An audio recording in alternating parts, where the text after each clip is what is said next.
Shannon Watts and her children, a family annihilation. One day, he house that went silent. In the early hours of August 13th, 2018, a quiet suburban street in Frederick, Colorado, stood perfectly still.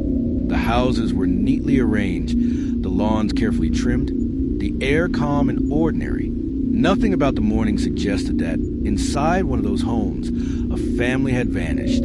The Watts family home looked untouched from the outside. No broken windows, no signs of struggle, no screams heard by neighbors. And yet, within hours, concern would turn into dread, and dread into one of the most disturbing family annihilation cases in modern American history. Shannon Watts was 34 years old, a mother, a wife, a woman who shared her life openly and enthusiastically on social media. Her daughters, 4-year-old Bella and 3-year-old Celeste, known lovingly as Cece, were bright, affectionate, and deeply bonded to their mother. By the end of that day, all three would be gone, and the man at the center of the mystery, the quiet, soft-spoken husband and father, would stand in front of cameras, pleading for their return. His name was Chris Watts. Shanann Watts' life lived out loud. Shanann Watts was a woman who lived with intensity. She loved deeply, worked tirelessly, and believed fiercely in family. Born in New Jersey, she later moved to Colorado, drawn by opportunity and the promise of a better life. She was outgoing, assertive, and unapologetically expressive. Shanann documented her daily life, her work, her marriage, her children through videos and photos, creating a digital scrapbook of what appeared to be a loving household. But behind the smiling images was a woman carrying heavy emotional and physical burdens.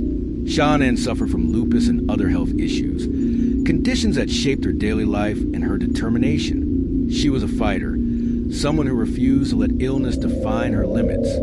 She poured her energy into her children, often describing them as her entire world. Bella, the elder daughter, was shy and gentle, with a quiet sensitivity that made her especially attached to her mother. Cece was the opposite, bold, energetic, full of laughter and chaos. Together, they formed the emotional center of Shanann's life. To Shanann, motherhood wasn't just a role, it was her identity.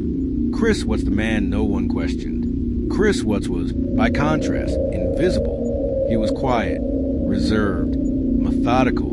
He worked as an oil field operator, known by co-workers as dependable and unremarkable. He didn't drink heavily. He didn't fight loudly. He didn't attract attention. Friends described him as easygoing, passive, someone who let Shanann take the lead. From the outside, their dynamic seemed clear.